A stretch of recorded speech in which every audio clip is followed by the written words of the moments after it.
Happy Thursday, everybody. Jim Codney here, National Sales Director at Western Marketing. Thank you, as always, for joining us for our now 9th and officially last week of the Annuity Training Series we're doing with our good friend and presenter, Sean. We do have other webinars coming up, which I'll talk about in a moment. A couple quick housekeeping things. First of all, thank you for being here. Thank you for continually over these last 9 weeks, spending roughly about an hour, half an hour to an hour with Sean and I to learn, expand your knowledge and confidence about annuities. If it weren't for you, we wouldn't be here. So that's greatly appreciated. Second of all, if you have questions, as always, type them in the question box. We will most likely answer them at the end of the webinar. Sometimes we do find a natural respite in the middle of the webinar where we answer some questions. Third of all these webinars that we do, please keep them to agent use only. These are not for use with a client. Please don't play the recording of the webinar with the actual end consumer. These are for licensed insurance agents only. Just a little compliance piece on that.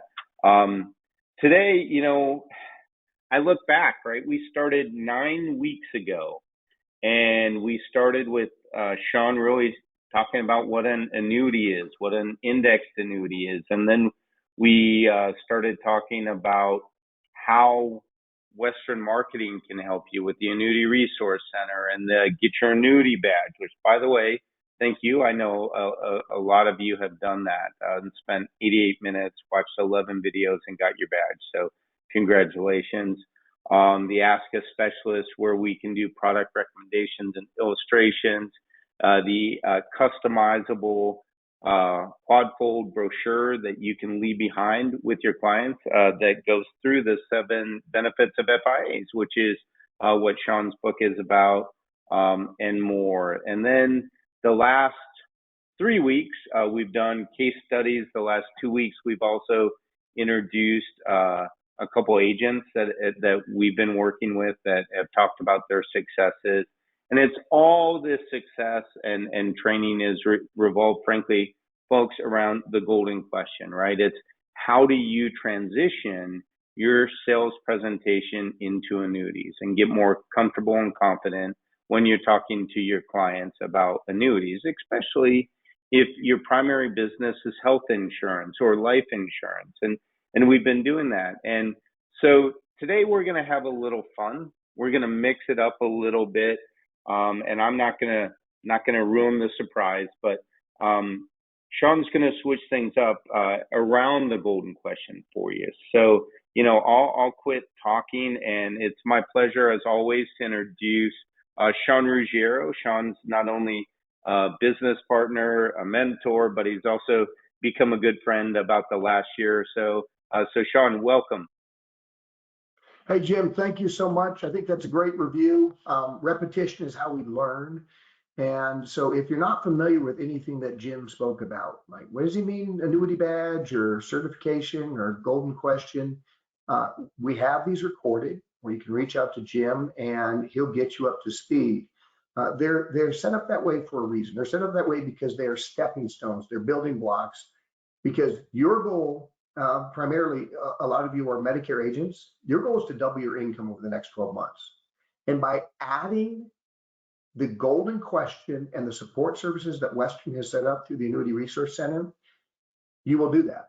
In fact, I can make an argument that when you start getting good at it, you'll triple your income. And it just builds on itself. So our goal is to teach you how to do that, give you confidence in doing that, and then answer any questions that you have. So I'm going to go ahead and like Jim said, I'm going to deviate slightly, because everything we've been speaking about is annuity related. Now, why is that? Well, annuities are fairly easy to sell because they're very powerful. They're potent at doing 3 things. And you'll notice I repeat myself all the time because I want to drill it into your memory. They protect principal. Clients sleep well at night because they will not lose money in the market.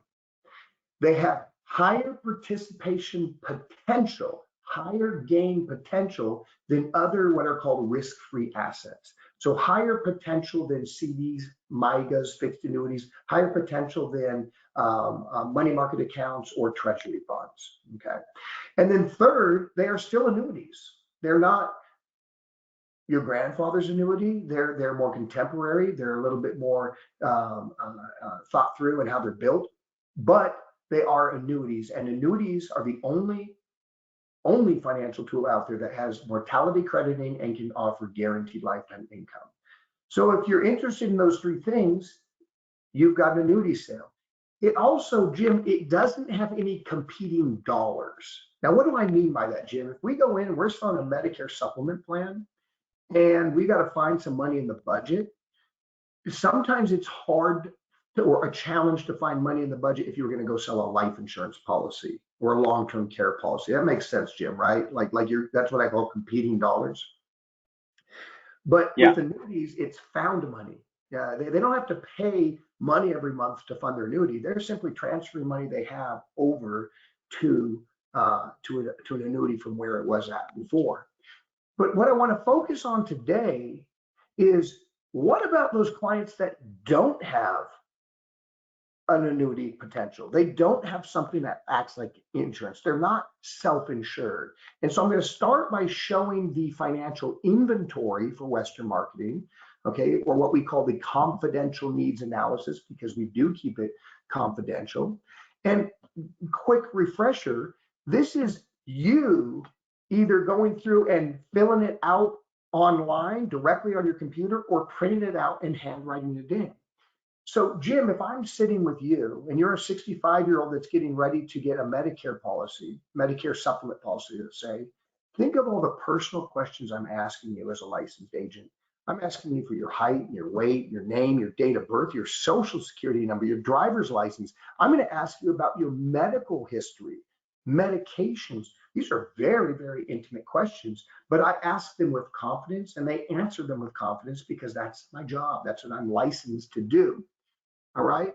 We then talk about extended care and long-term care and put a pin in that because, long-term care, I'm going to talk about it in furthering this presentation. The vast majority of people you sit down with will have no long-term care. And Medicare is not designed to take care of long-term care. So that's a gap that you have that is seldom going to be filled by an actual long-term care policy, because by the time clients are 65, 66, 70, 75 years old, usually long-term care is out of reach in their fixed budget. So we need to find alternatives and more flexible alternatives to that. But then that leads us to our life insurance section. This is the gold. This is the golden nugget. This is the key that unlocks how you double and triple your income. Just by adding this to your financial inventory, to your confidential needs analysis. This is a bit of review, but I want to show you this. The first thing I'm going to ask, and Jim, let's say that you do have an insurance policy currently. Okay, so role play with me here. Hi, Jim. One other question now, as we go through this checklist here, this confidential needs analysis, so I can best help you. Do you currently own any sort of life insurance, be it term or whole life insurance? I do. You do, okay. How old is that policy, and who is it with? It's about 10 years old, and it's with Is New it a York term Life. policy? No, it's whole life. Okay, great, fantastic. All right, now I'm going to pause there. Here's what happened. I found an opportunity to do a life insurance policy review. Do you see how I just, by asking that one question, this is kind of the other golden question, because if they have a policy, we could offer them a review and possibly improve their situation. If they don't have a policy, so Jim, let's role play one more time. Hey, Jim, do you have any life insurance currently, any term or whole life insurance in place? No, I don't. Okay, yeah, no problem, right? So either way, I have created a lead potential, because here's what I'm going to do when I loop back. Regardless of the golden question that comes below that, I want you to focus on this for a second. Let's say I conduct all the business, I make a recommendation, we're going to move forward with an Aetna program or a Humana program or whatever it is. I'm so ignorant on Medicare, Jim, please don't laugh. But I'm going to come back to that. and I'm going to give you two scenarios. Jim, the first one where you had life insurance. Hey, Jim, before I leave today, let me ask you a question. Are you aware that mortality mortality rating is getting better? People are living longer, and there's a lot of competitive drive within the insurance companies to drive down the cost of insurance. Might make sense, Jim, if you give me a copy of your current insurance policy. You said you had a 10-year-old policy that's a permanent policy. Would you mind if I took a look at that, and we'll set up a call next week and just see if I can improve your position? And for the record, by law, I can't change your policy or suggest that you change your policy unless I can improve your position. So, hey, there's a really good chance that you're in good shape, but it doesn't hurt to check, right? Because if you're spending money for this life insurance policy, don't you want it to be the best policy possible for you and for your loved ones? Would you agree? Yeah, I would. Okay, so let's meet next week. All I need from you is I need a copy of the policy, or at least some of the details. So could you grab one of the statements? I'll take a picture. It's all confidential and secure. I upload it to my internal team, and they do some searching to find. I mean, we're independent, so we search hundreds of carriers to find the best possible policy. And then I'll get back to you and I'll say, hey, listen, the one you have is good, and you can feel good about it. Or guess what? We can take that same premium, redirect it, or in some cases even do what's called a 1035 exchange, and put you in a better situation while transferring the cash value that you already built up. You won't lose it. So does that make sense for you, Jim? Can we meet next Thursday, same time? Yeah, that'd be great. Okay, fantastic. Now let's say we go with the one where Jim answered no. Okay, I'm going to come back at the end of my business there that when I concluded what I'm there to conduct. I'm going to come back and say, Jim, we've talked about protecting your financial capital essentially by putting in place a Medicare plan, because we don't want the healthcare costs to ruin your budget. But one of the things I noticed is that you do not currently have a life insurance policy. You might not be aware of it, but a lot of life insurance policies are much more affordable than people think. You also said that you didn't have any long-term care in place, which doesn't surprise me, because according to an LIMR study, only 3.1% of Americans have long-term care policies. You're also a bit older than your wife, and no offense, she's a lot healthier than you are.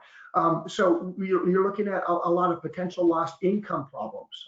Did you know that when you die, the larger the two Social Securities go to your spouse? And that sounds all well and good, but what they don't tell you is that you lose one of the Social Securities. So my point is this: life insurance can be a very valuable and maybe much more affordable tool than you think. I'd strongly suggest that we meet again next week. I'll go to our centralized team, securely send them the information. They're going to pull from hundreds of carriers and hundreds of products the most affordable, best fit plan for you, and then we can review it and see if it makes sense. Does that work for you? Yeah, that'd be wonderful. Great. So I'm elaborating on that because you all have to realize how much power is in this financial inventory. Long-term care, yes or no? That's a lead opportunity. Do you have life insurance? Yes or no?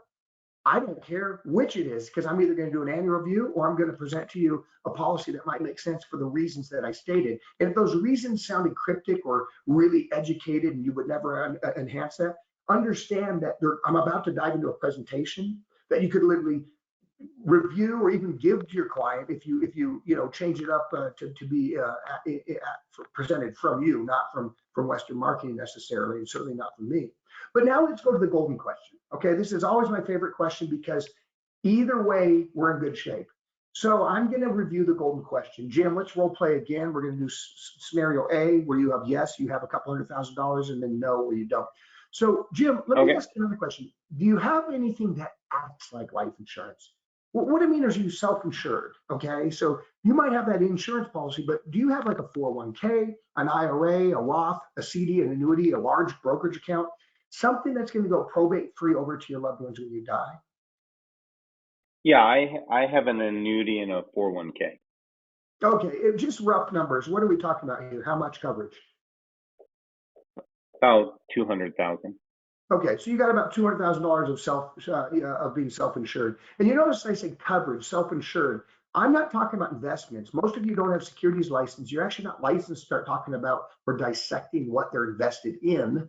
All you're saying is, are you self-insured? And it tickles that ego where the client wants to be self-insured. That's like being a real estate investor. It's like having rental properties. You feel cool, so you want to answer yes. And so I would then come back upon conclusion of my business, if he answered the golden question, yes, I would say, hey, Jim, before I leave today, you said that you had a couple $100,000 in a 401k and an annuity. Can I ask you a question?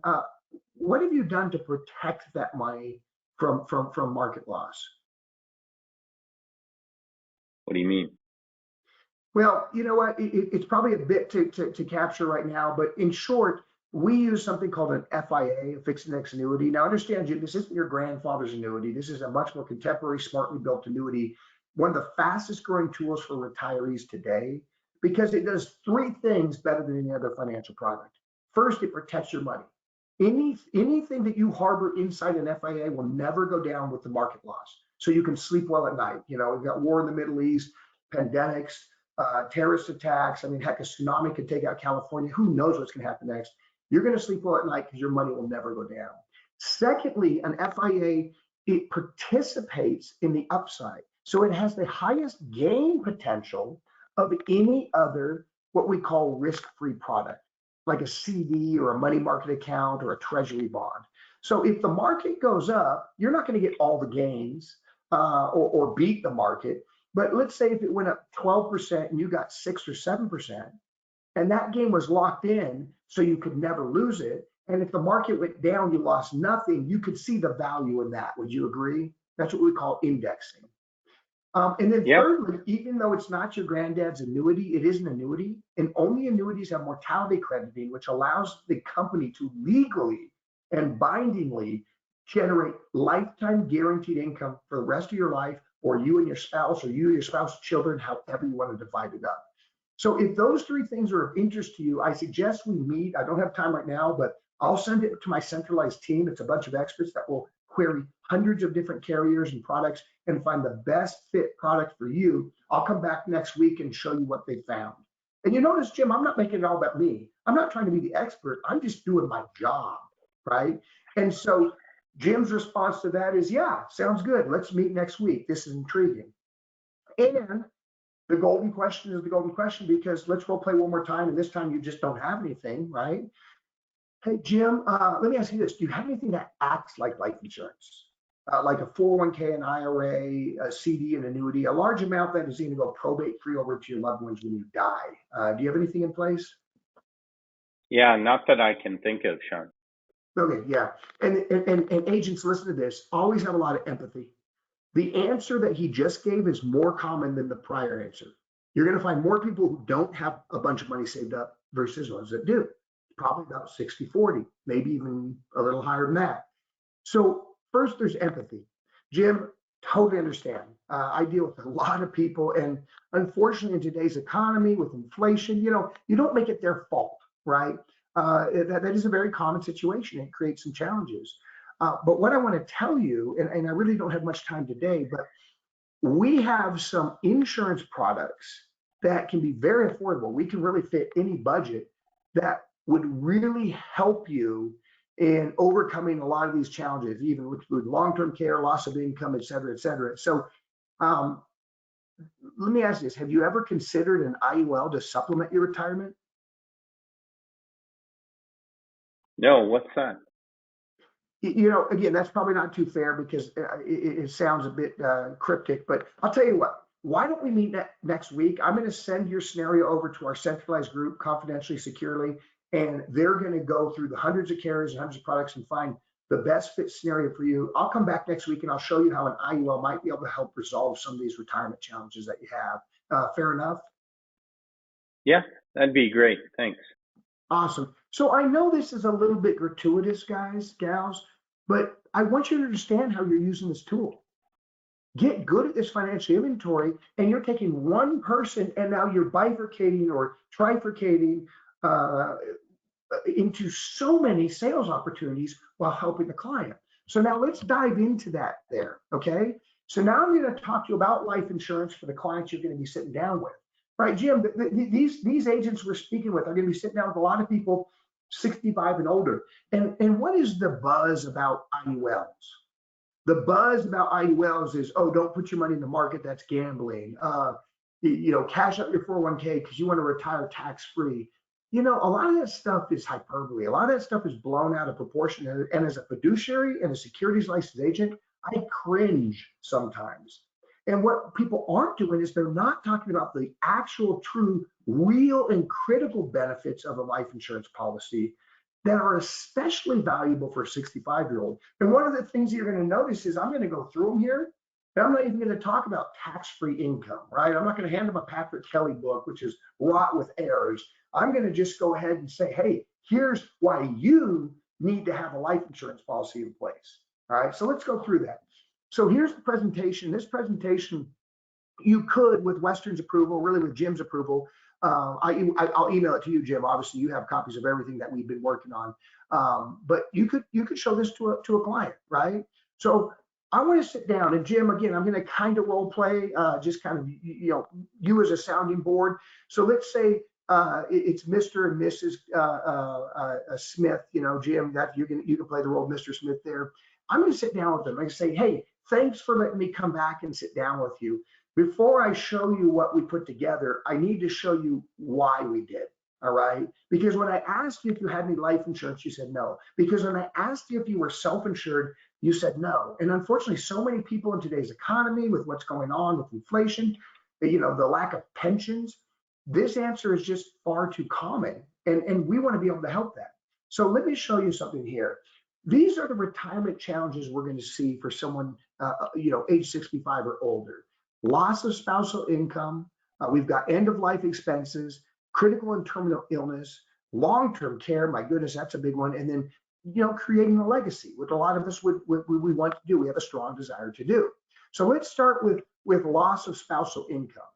I don't know if you realize this, but according to the Center of Retirement Research at Boston University, 1 in 6 widows fall below the poverty line upon the death of their husband. Now, I'm not being sexist here, but women are tougher and smarter and they live longer, okay? The statistics show that the surviving spouse is dramatically, by percentage, usually the woman, not the man.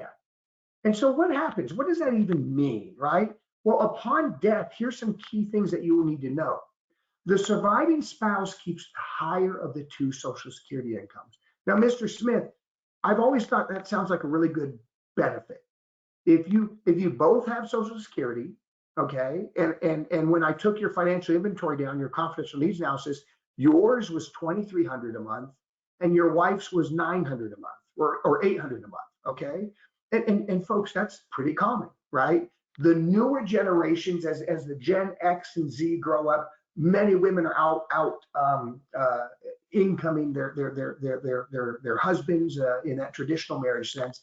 But we're dealing with 65 and older. Most of them, it's the husband that was the earner, and the Social Security is going to be higher. So great, she gets to keep your 2,300. But here's the deal: she loses the 800 per month, and that is a significant amount of money.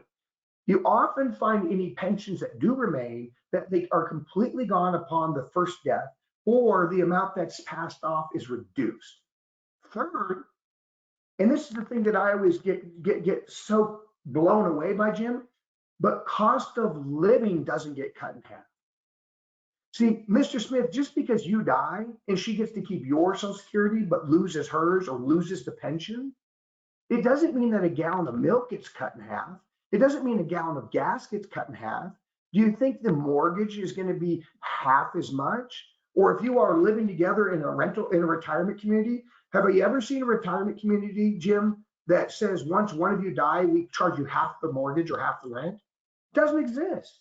So you've got a real uphill battle, Mr. and Mrs. Smith, because when one of you dies and your income gets shrunk, unfortunately, your expenses, they might change a little bit. They might drop a little bit because there's not 2 of you. But for the most part, some of those big capital expenditures stay exactly the same. And that's why we see 1 of 6 women fall into, or 1 of 6 widows fall into poverty upon the death of their spouse. All right. Now, how much income do you need to replace to satisfy that? That's the big question.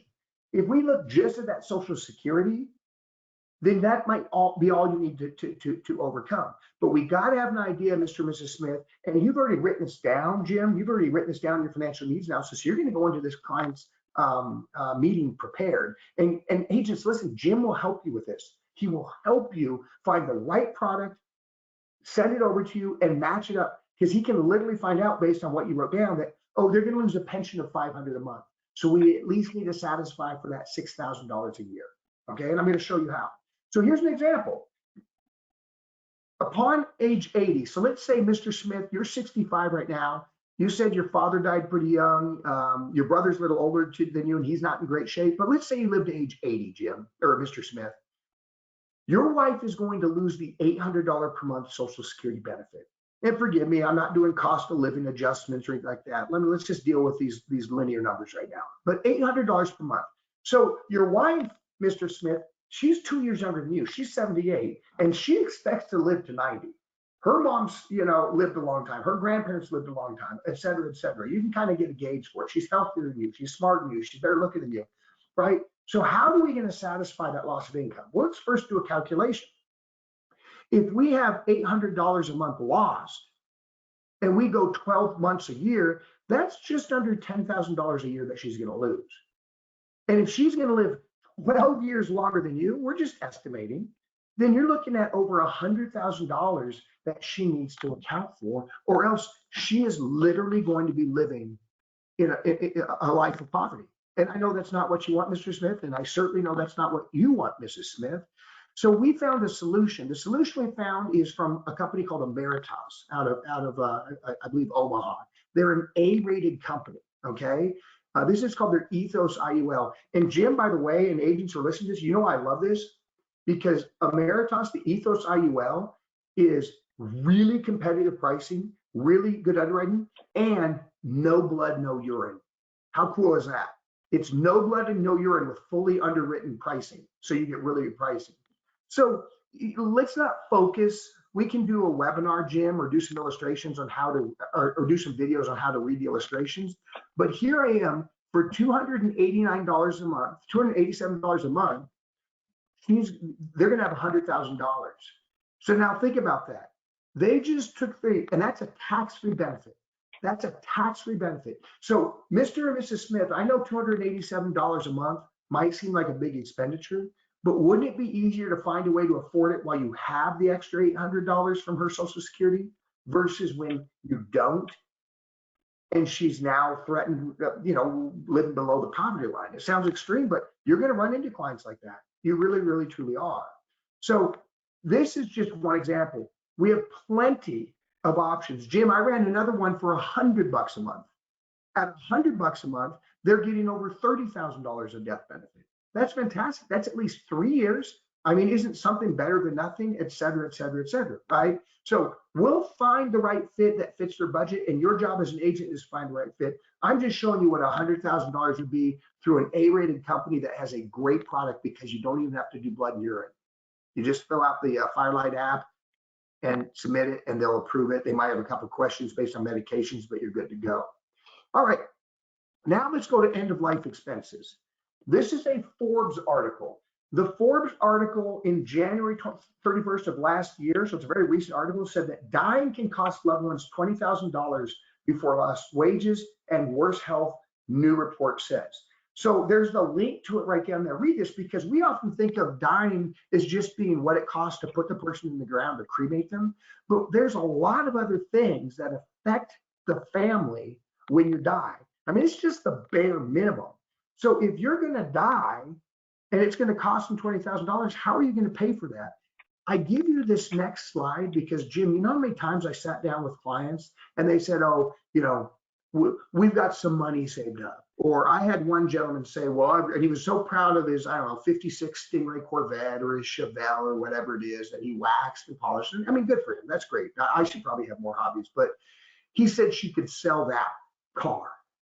Oh, come on. I mean, she's going to wake up, be looking at your coffee cup that you all have had morning coffee for the last 30 years, realize that her best friend in the world is gone, and now she's supposed to jump on Auto Trader and figure out how to sell a car? Let's have a real plan. And the reality is most Americans are dying with debt. According to debt.org, and Jim, if you were going to guess which of these it is, it's pretty obvious. What percentage of Americans die with debt? 73%. So if the average funeral is going to have a collective cost, a ripple effect cost of $20,000 or more, and 73% of us are dying with debt, then doesn't it make sense, even if you can't afford to replace 10 years of income, doesn't it make sense to at least put a $10,000 or $20,000 permanent life insurance policy in place? My guess is that's what you want, because you don't want to leave the kids, the grandkids, or the wife or the husband stuck paying that or having to go into further debt just to try to cover it. Now let's go to a couple big ones that are on the financial inventory that we can uncover. That being terminal and critical illness. So here's how I approach that. You've got to explain to the client what you mean by critical or terminal illness. So if I said, Jim, we all know you're going to die, or Mr. Smith, we all know we're going to die. But let me ask you this. What are you more worried about? Just dying at age 80, 85, 90? Or perhaps having cancer, heart attack, stroke, tumor, Alzheimer's, Parkinson's, or maybe advanced cancer, dementia, pulmonary disease, HIV, I mean, hopefully not, liver disease, ALS, a heart disease. Mr. Smith, have you known anyone, any of your circle of influence or friends who has had these? Anyone who's had a heart attack, a stroke, brain tumor, cancer, dementia? Absolutely. And Jim, you see how powerful it is? I've always taught this. You cannot sell, and what we're getting into is the living benefits of an IUL, of a permanent life insurance policy, the living benefits. But if I say to you, Mr. Smith, this policy comes with living benefits, which cover critical and terminal illness. It has a critical and terminal illness rider. That means nothing to you. So as agents, the best thing you can do is show them a slide like this or list these things off and then ask them, have you known anyone who's had cancer, heart attack, stroke, tumor, Alzheimer's, Parkinson's, heart disease, pulmonary? Holy crap. Yes, of course I have. Like, now you got me scared. Well, see, here's the great thing about it. If you didn't have anything in place, because you said yourself, you have no life insurance, you don't have anything that acts like life insurance, you haven't had that 401k or anything that you can fall back on, then what are you going to do? How are you going to do anything that doesn't involve literally selling your house, right? A life insurance policy has something called living benefits. And if we look at that same policy that I proposed, if we have a scenario where you are still alive, but one of these afflictions hits you, you can do two things. You can access the cash value in this column here, or you can actually access the death benefit. They will send you tax-free checks even while you're still alive if you are afflicted with any of these. How valuable is that for protecting your financial security and freedom? Very valuable, right? Okay, now long-term care. According to longtermcare.gov, 70% of us who reach 65, and Mr. and Mrs. Smith, that's you, will require some sort of long-term care. Women, and again, I've told you, they're tougher and smarter. They're going to be living for an average of 3.7 years, and men for an average of 2.2 years needing long-term care. And 20% of those people will need it for longer than 5 years. So the problem is this. According to LIMRA, and everything is always cited on these folks, agents, when you have a copy of this, everything is cited. According to LIMRA, only 3.1% of Americans own a long-term care policy. Now, Jim, let me pause. Isn't that financial inventory awesome? Because it gives you about 5 ways to attack and approach a hot button for selling an annuity or for selling a life insurance policy. Because there are annuities that have long-term care coverage and annuities that have long-term care type coverage, right? Accelerators. And then there's life insurance policies that have living benefits. And that's exactly what we're talking about. So, Mr. and Mrs. Smith, that same policy that we spoke about helps protect you against that long-term care, because here's the deal. There's something called the Blanchette's spending smile. Now, this is the retirement spending smile.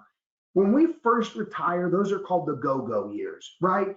The grandkids are still young, you're hanging out with them, you're taking trips to France or Egypt or whatever. And then what happens as we get older and we approach age 80? Those are the slow-go years.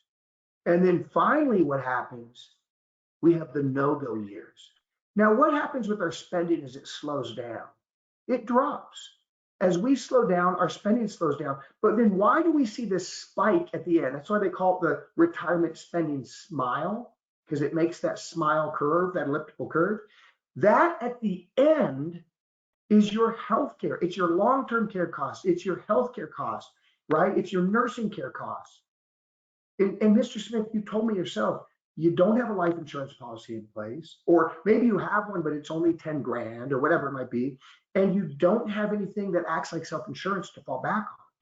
So do you see why when it comes to critical illness, terminal illness, and long-term care, when it comes to this inevitable spending smile, that you're going to need something, and whether we can afford $100,000 or $10,000, having a life insurance policy with living benefits is going to help you a lot. Does that make sense? All right.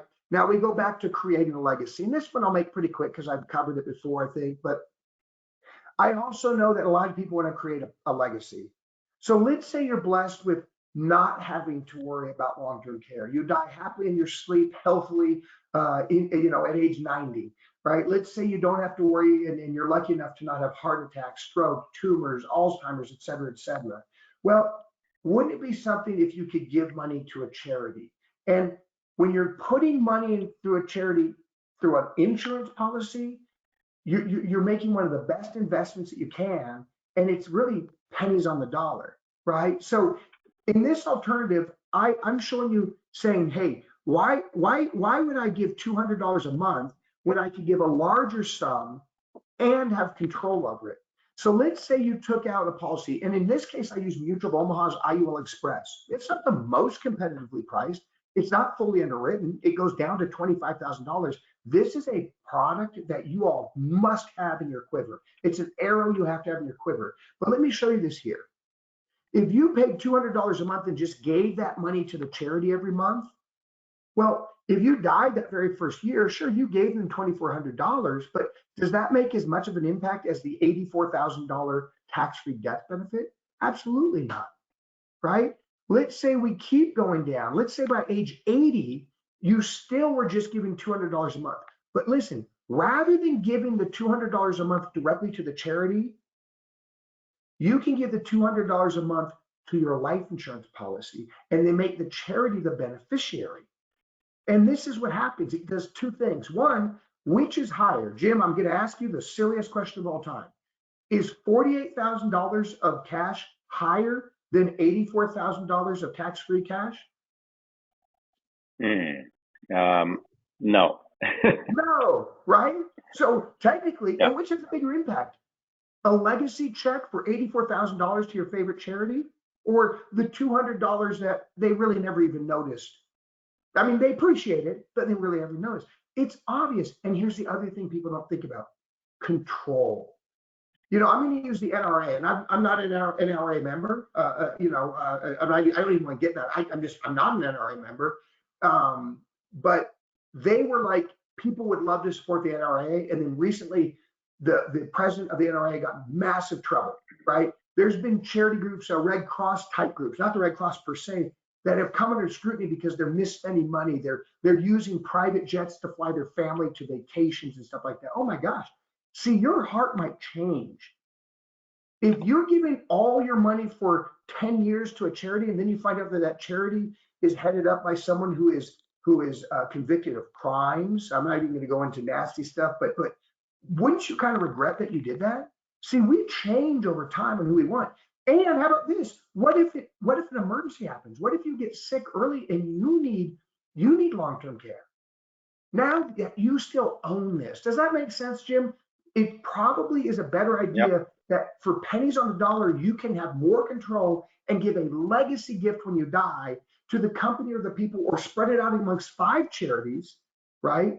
Once you die, by using them as the beneficiary. Now, there are some tax implications. There's ways to make them the owner of the policy at the end, and then you can write that off versus writing off monthly checks for $200. So don't get in the minutia too much.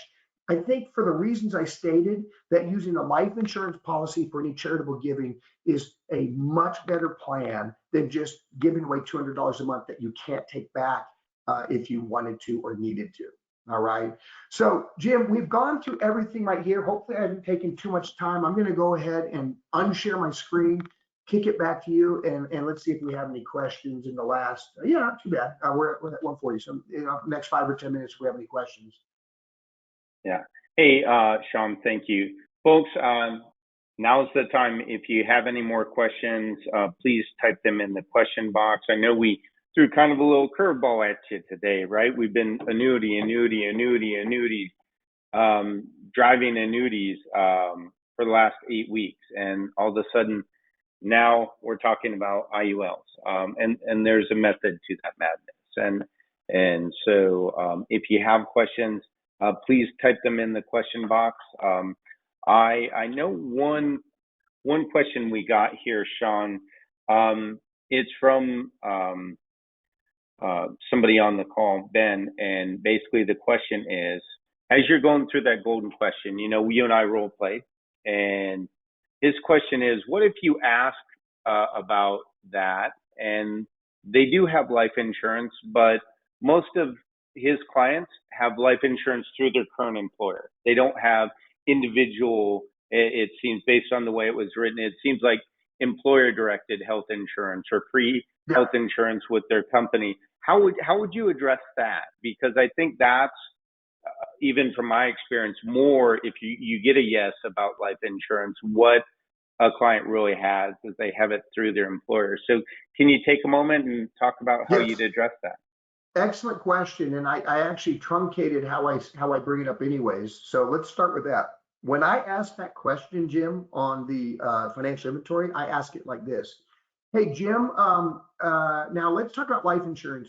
Do you currently own any life insurance, term or whole life? Now, when I say own, meaning I'm not talking about company life insurance, because you don't own that. And statistically, it's not there when you need it, right? So I'm talking about something you actually own that will be there later in life when you actually need it. Do you currently have a term or whole life policy? So that's the first thing I do. I preemptively talk to them about, sorry, I'm getting like an emergency blow up here. Someone is definitely trying to get hold of me. That's technically my boss, but so I'm sorry, distraction. So I say that ahead of time. And then if someone actually like we're getting a question here, well, what does it mean? That it means exactly what I say it means. If you're 65, you're going to get 2 times your annual salary as kind of a beneficial employee benefit. That doesn't carry into retirement. Rarely does it carry into retirement. So, okay, well, then you better die right now. And is 2 times your salary enough? I mean, here's 160K, great. I mean, okay, I get that. But we need to look at what you have after, because if you say yes to that, yes, I do. Okay, is it a policy you own? Well, no, my company, it's a company policy. We're talking about retirement. We're talking about MedSup. You're not going to be working there anymore. You wouldn't be applying for MedSup if you were still working and getting health coverage there, right? Now, if you're just talking about someone in general, maybe they're younger, maybe they have a life insurance policy through their company, I still think it's the same thing. You need to look at, one, is that enough? Because the person that is still working there, so Jim, you're still young, I'm still young, kind of, right? We're kind of young. We still got a decade or two that we're going to be working, perhaps. So we're not really a Medicare client, a Medicare agent, but I would still challenge it, but I would add one other thing. I would say, well, first of all, you're not going to keep that with you. And you know how many times it's not like they're, employers are jerks, but if you become very sick and you can't do your job, guess what? You no longer have that job. You no longer have that coverage. All right. Secondly, when you're still in your working years, 2 times your salary is not enough. It's not enough coverage, right? You need to have much more coverage. So I'm glad you have it. It's better than nothing, but let's look at something that you own and something you have control of, and something that can either take you all the way through retirement into death, or something that can be increased enough to where it actually helps your family more than just the 1 year after you die. Because let's face it, you die, and let's say it's double your salary, it's $160,000. How long is that truly going to last? 1 year, 2 years? Is that really why we have life insurance? No, we can look at some nice affordable term life policies, et cetera, et cetera. So I've got to kind of go on 2 different tangents, but understand they don't own it, and it's rarely there when they need it, and it's usually not enough if they do die when they're young enough. Yeah, no, Sean, I appreciate that. I would add also one other thing from my perspective. Because they don't own that life insurance, talking to them about, look, This is for retirement. Most of us pass away after we left our job, just like you were saying, Sean. There will never be a more affordable time than today in your life for you to qualify for life insurance, right? The life insurance is hugely based on a couple things, right? Health and age. You're never going to get any younger, folks, right? So your rates are most likely only going to go up. So let's at least look at something we can get you in today so you actually own a piece, right? And we can add more later based on your budget. I understand that, Mr. and Mrs. Smith, but at least talk to them about something, because I'm a firm believer that some life insurance is better than none, right? And it does a couple of things. It helps your client. It gets you to be their agent, right? Sometimes now you have more than one policy if you're a health agent, or you write them an annuity, and now you're their insurance agent. Now they trust you for more than one thing. So that's my little addition to all the great advice Sean just gave. Um, um, Ronald was asking Sean about the mutual policy. I know which policy because we write a lot of the mutual. Ron, that's the Ronald, pardon me, that's the mutual's IULE, or their IUL Express product. We just did a webinar with Mutual of Omaha like about a month ago on their simplified issue products. It's a really good product. So is the Emeritus product, by the way, folks. It's just Ronald asked specifically about the mutual. So we have that and others. So if you have questions, definitely give us a call. Go ahead, Sean. I love IUL Express. I'm proud to say I was one of the ones that worked with Tess and helped build that product and deploy it, and have had massive success. The underwriting is so easy.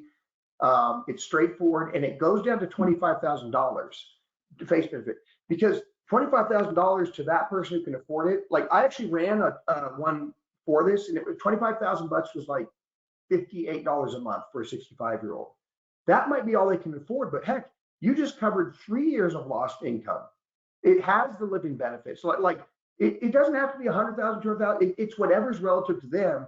And Mutual of Omaha, the underwriting's easy. The product's got all the benefits you need. It's fairly priced, and it can go down to $25,000 face value. So yeah, I love that product.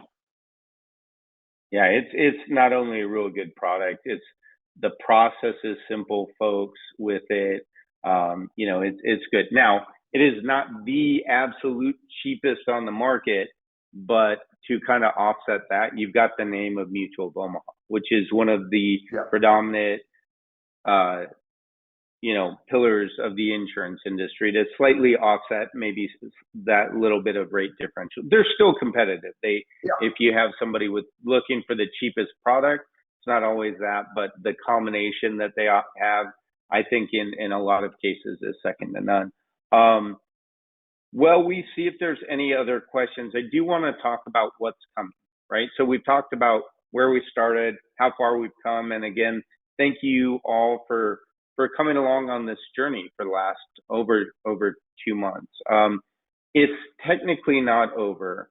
I've reached out to a couple of our core annuity carriers, and we'll continue to do that with some of our core life and annuity carriers. So just as you're looking at your calendars, so May 2nd, which is a week from today, Thursday at 1 p.m. Central. So same bat time, same bat channel, folks. F&G, Fidelity and Guarantee, will be doing a webinar. The week after, again, Thursday at 1. So then that's May 9th, we've got one with a theme. And then we've got another one just over a month later, June 13th, with the theme. We're splitting the themes up. One's on accumulation and one's on their life income plays. So we've already scheduling that, and you'll see more to come on that. So it does look like, Sean, that's the end of the questions. Folks, again, from the bottom of my heart, I know we ask a lot when we ask you to hang out with us for an hour and you aren't out, putting food on your table, making sales, being at appointments. Thank you. Sean, I really appreciate all your help and guidance and mentorship, not with just this, but with everything else you've done to help us at Western Marketing. It means a lot to us. Folks, as you're going, if you have questions, I want to leave you with our phone number, right? My name is Jim Codney. I'm National Sales Director, but we have a whole team of life and annuity marketers. So you don't have to work with me. You can work with me. We're just here to help. Our direct number to the office is 800-852-7152. Again, that's 800-852-7152. We've got myself, we've got Amanda, we've got Deb, and we've got Tyler Marr. All four of us are happy to help you out, and we've got a bevy of other industry experts that work behind the scenes to help us help you. So, Sean, everybody, thank you very much. It's been a great 9 weeks, and I look forward to seeing what happens in the future. Take care, everyone. Bye-bye. Thanks, Jim. Thank you, everyone. Bye-bye.